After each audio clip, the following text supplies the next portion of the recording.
Olá, voltamos ao estudo do direito penal e aqui eu quero estudar um tema que aparentemente ficou faltando lá atrás. Quando nós falamos de concurso de crimes, nós estudamos o concurso material e o concurso formal próprio ou perfeito. Faltou o crime continuado.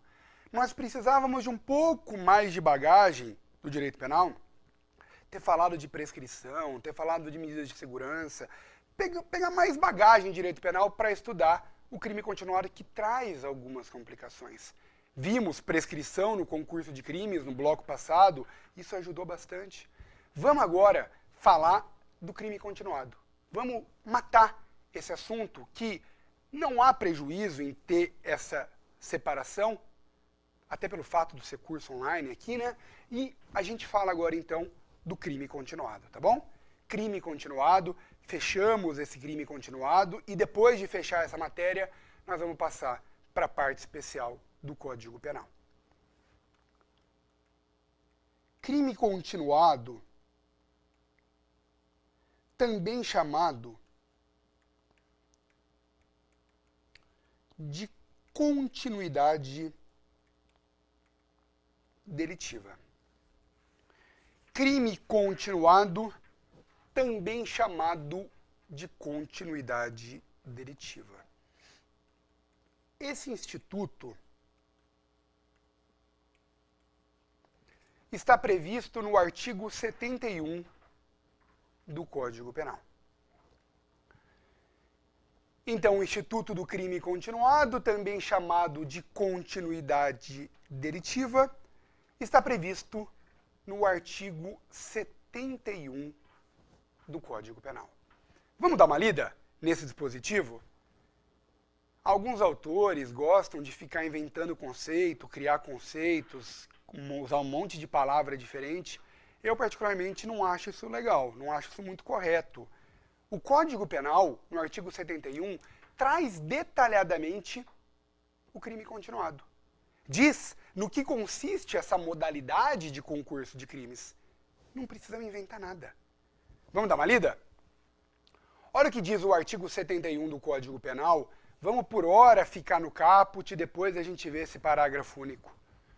Quando o agente, mediante mais de uma ação ou omissão, pratica dois ou mais crimes da mesma espécie, e pelas condições de tempo, lugar, maneira de execução e outras semelhantes, devem os subsequentes ser havidos como continuação do primeiro, aplica-se-lhe a pena de um só dos crimes, se idênticas, ou a mais grave, se diversas, aumentada em qualquer caso de 1/6 a 2/3. Vamos de novo? Quando o agente, mediante mais de uma ação ou omissão, pratica dois ou mais crimes da mesma espécie, e pelas condições de tempo, lugar, maneira de execução e outras semelhantes, devem os subsequentes ser havidos como continuação do primeiro, aplica-se-lhe a pena de um só dos crimes, se idênticas ou a mais grave, se diversas, aumentada em qualquer caso de 1/6 a 2/3. Tá bem? Vem comigo aqui. Vamos montar uma fórmula desse crime continuado? Volta nas anotações para mim, por favor. Eu quero que você perceba o seguinte. O crime continuado nada mais é do que um concurso material acrescido de requisitos específicos. Isso é o crime continuado. É um concurso material acrescido de requisitos específicos, acompanhados de requisitos bem peculiares. Vamos montar uma fórmula? Olha aqui o que é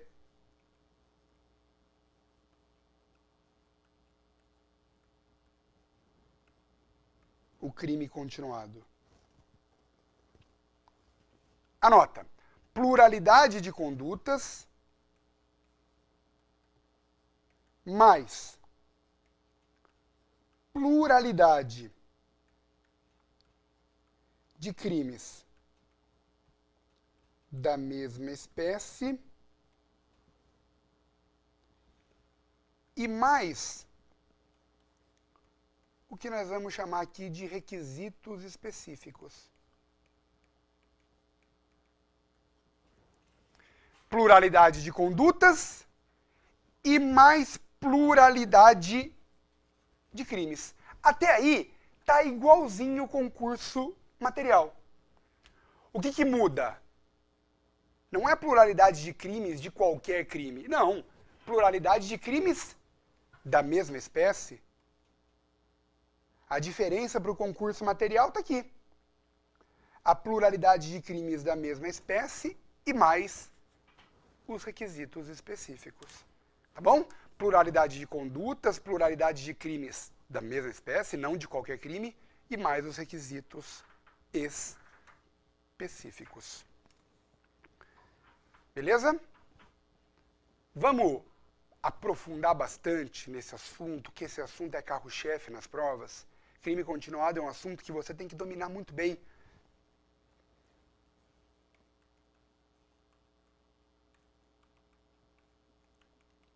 Origem histórica do crime continuado.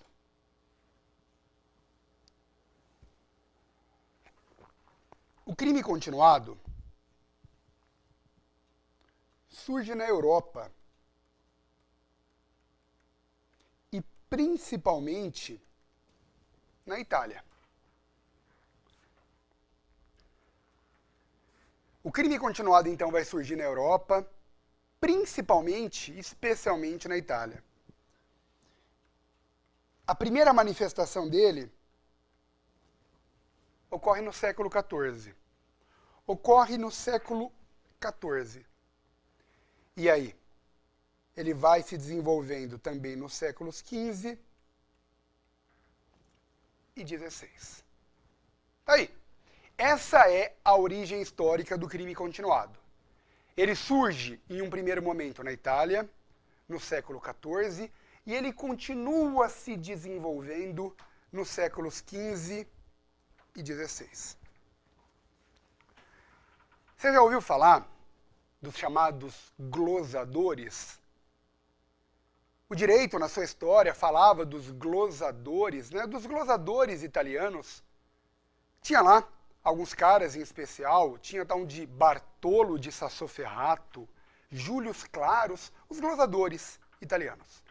Como que surge esse crime continuado? É isso que eu quero que você guarde.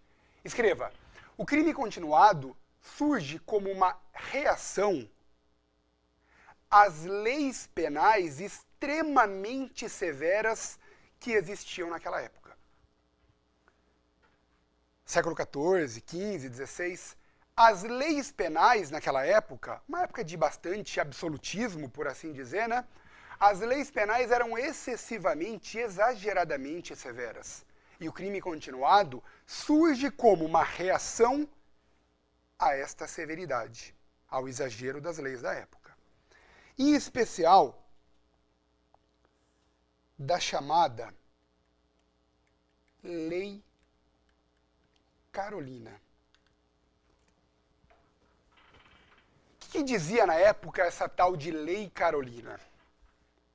Essa lei dizia o seguinte: o sujeito que praticasse o terceiro furto, ele devia ser tratado como, entre aspas, um ladrão famoso. Quem praticava o terceiro furto era considerado um ladrão famoso. E como ladrão famoso, deveria ser condenado à pena de morte. Olha a severidade da lei da época, Lei Carolina. O camarada praticou o terceiro furto, ele deve ser tratado como ladrão famoso, isto é, ele se submete à pena de morte. Bom, o que aconteceu? O que esses glosadores fizeram? Um determinado dia, um sujeito furta, em um dia, um porquinho de uma propriedade. Então ele furta um porco, uma semana depois ele furta um carneiro, uma semana depois ele furta uma galinha. Então ele pega um porco, uma semana depois um carneiro, uma semana depois uma galinha. Opa, terceiro furto. O furto da galinha foi o terceiro furto. Ladrão famoso. Pena de morte. Já pensou? O camarada furta um porco, um carneiro, uma galinha, pena de morte. Aí, o que aconteceu? Surgiu a chamada teoria da ficção jurídica. Surgiu a chamada teoria da ficção jurídica. Os glosadores da época concluíram, opa, isso está indo longe demais. Isso está muito exagerado. Vamos fazer de conta que não são 3 furtos. Um furto de um porco, de um carneiro, de uma galinha. Vamos fazer de conta, tá aí uma ficção jurídica. Vamos fazer de conta que isso é um furto só. Que ele poderia ter pego o porco, o carneiro e a galinha no mesmo dia, na mesma situação, mas ele desdobrou isso em 3 atos, em 3 momentos distintos. Seria, então, o mesmo crime. E essa teoria da ficção jurídica é adotada pelo nosso Código Penal. Tá bom? Essa teoria da ficção jurídica é acolhida pelo nosso Código Penal. Nosso Código Penal faz de conta que aqueles diversos crimes, para fins de aplicação da pena, representam um crime só. Isso é a teoria da ficção jurídica. São vários crimes, é verdade? Mas vamos fazer de conta que esses vários crimes, para fins de aplicação da pena, representam um crime só. Beleza? O que eu quero que você escreva? Essa teoria da ficção jurídica diz respeito exclusivamente à aplicação da pena. Os vários crimes são considerados como um só, exclusivamente para fins de aplicação da pena. Exclusivamente para fins de aplicação da pena. Escreva. Escreva. Para todas as demais finalidades, existem vários crimes. Existem vários crimes. Lembra? Ó como ajuda. Lembra da prescrição? É sobre a pena de um crime só, despreza os demais. Imagine que esses vários crimes são de ação penal pública condicionada. De ação pública condicionada, a vítima vai ter que representar para cada um deles. Para cada um deles. Tá bom? Tá aí. Então essa unidade resultante da ficção jurídica vale exclusivamente para fins de aplicação da pena. Para todas as demais finalidades, existem diversos crimes. Beleza? Essa teoria da ficção jurídica pode cravar na prova. É a teoria adotada pelo nosso Código Penal, reconhecida pelo STF, reconhecida pelo STJ. Maravilha? Vamos lá? Diante disso, vamos falar dos requisitos do crime continuado?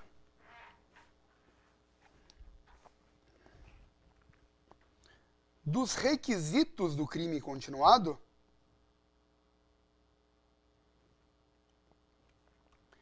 Primeiro requisito.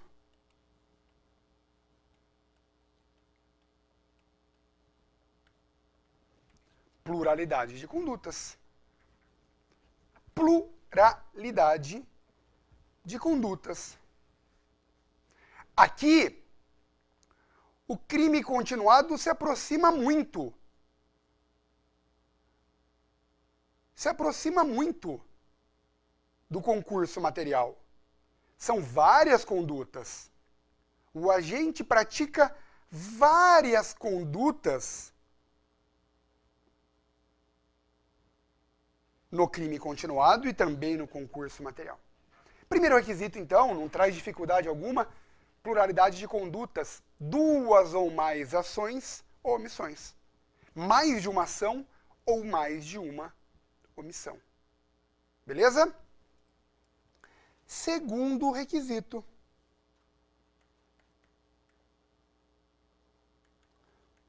Pluralidade de crimes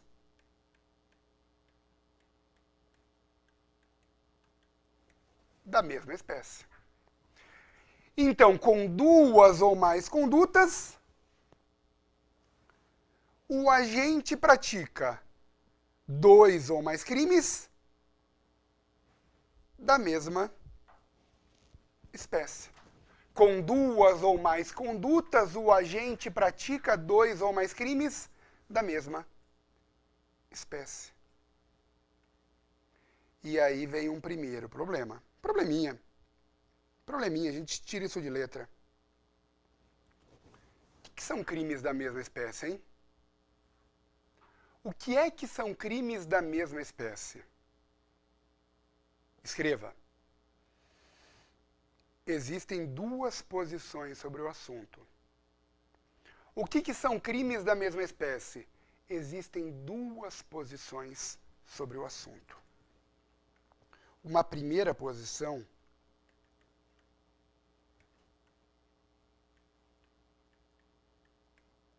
diz que crimes da mesma espécie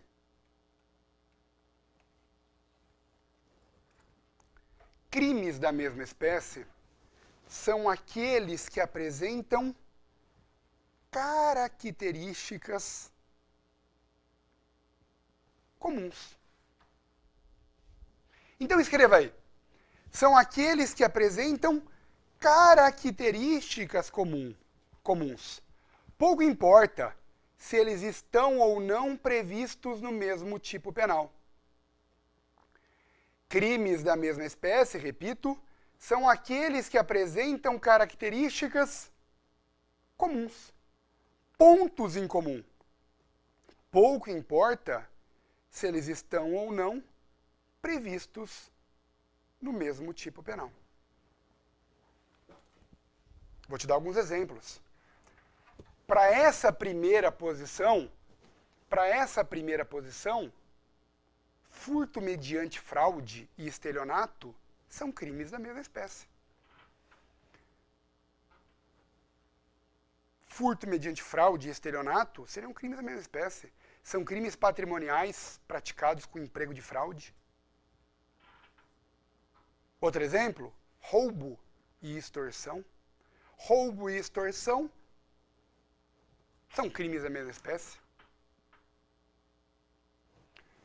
Você que vai para concursos federais, para concursos da área federal, apropriação indébita previdenciária, artigo 168-A do Código Penal, e sonegação de contribuição previdenciária, artigo 337-A do Código Penal. Então, apropriação indébita previdenciária e sonegação de contribuição previdenciária seriam crimes da mesma espécie. Essa primeira posição, anote aí, ela é mais favorável para o réu. Ela é extremamente favorável para o réu. Então, utilize essa primeira posição em concursos da Defensoria Pública. Você vai para a Defensoria Pública, use essa primeira posição. Ela é a melhor para o réu. Tá bom? Agora, escreva. Na jurisprudência, essa primeira posição é minoritária. Ela é bem minoritária. Existem alguns julgados do STJ, poucos nesse sentido, mas ela é minoritária, francamente minoritária. Vamos para a segunda posição?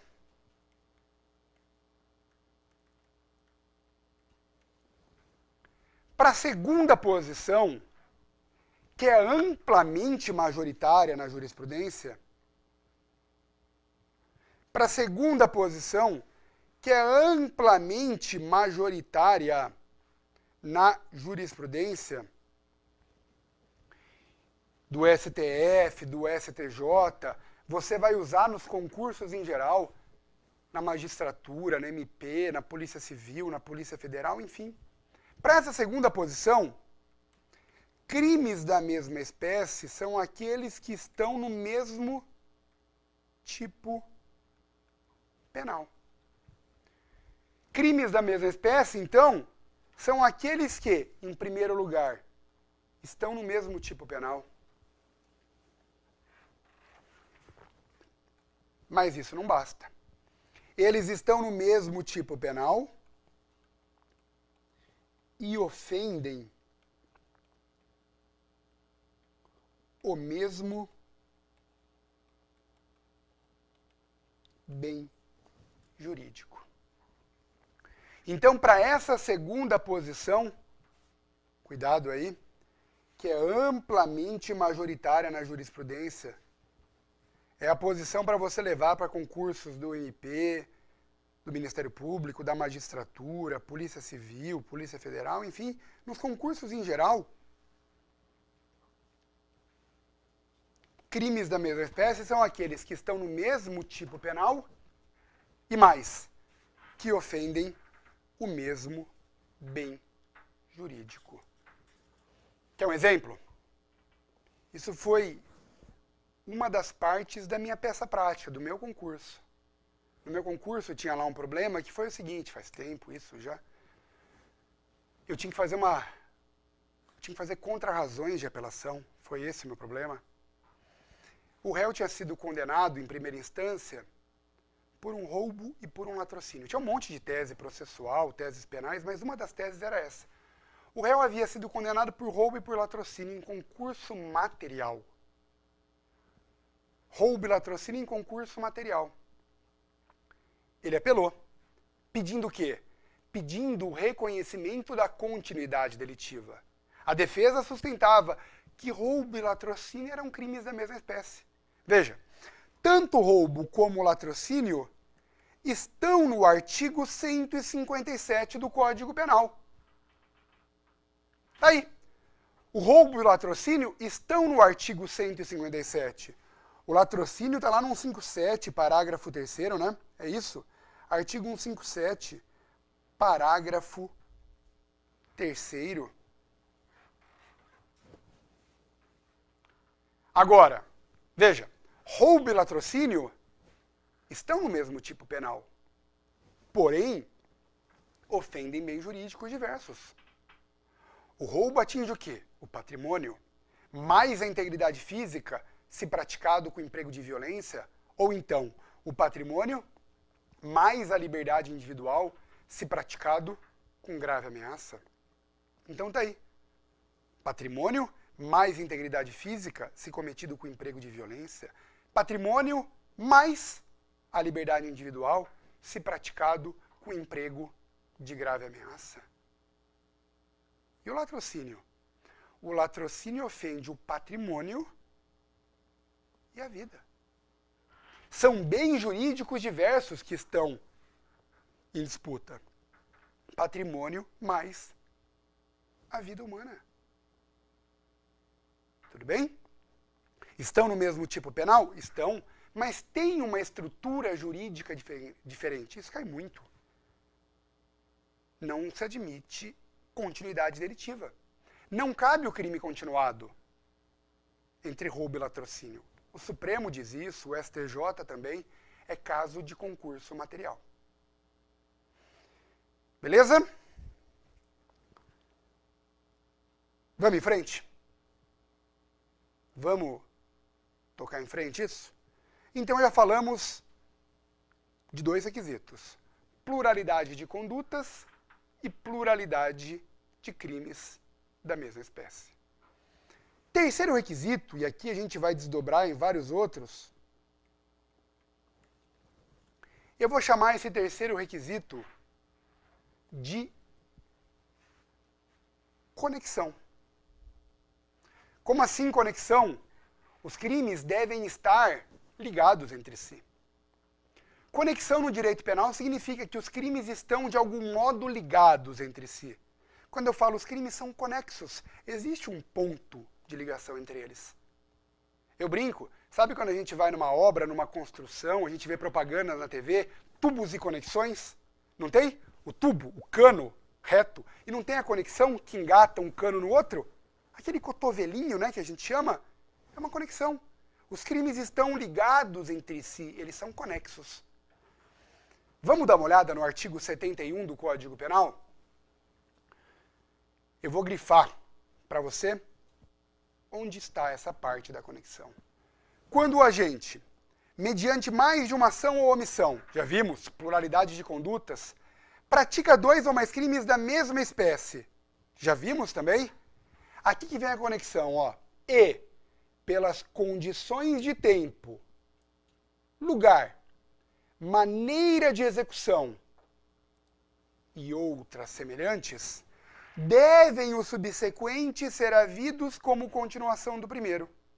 Tá aí. A conexão daqui são as condições de tempo, lugar, maneira de execução e outras semelhantes.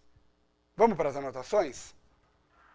Nesse bloco dá para falar de uma delas, a gente continua no próximo. Condições de tempo, nós vamos chamar aqui de conexão temporal. Aqui nas chamadas condições de tempo, nós vamos classificar como conexão temporal. Escreva. O Código Penal não diz o que significa essa condição de tempo, essa conexão temporal. Não. O que eu quero que você anote é o seguinte. A jurisprudência adotou um critério objetivo. Como assim? Entre cada um dos crimes, não pode haver um intervalo superior a 30 dias. Certo? Para se falar em crime continuado, não pode existir entre cada um dos crimes um intervalo superior a 30 dias. Vem comigo. Cuidado. Na série continuada, o intervalo pode ser maior. Pode durar 60 dias, 90 dias, até mais que isso. Agora, entre cada um dos crimes. Coloca na tela para mim de novo. Por exemplo, ó, daqui, do começo até o final, eu tenho 120 dias. 120 dias. Mas entre cada um deles não pode ultrapassar 30 dias. Pegou a jogada? Tá aí. Esse é o ponto que a jurisprudência, de uma forma bem tranquila, já pacificou. Entre cada um dos delitos não pode haver um intervalo superior a 30 dias. Aproveito para te falar, se a prova resolver te perguntar, o que são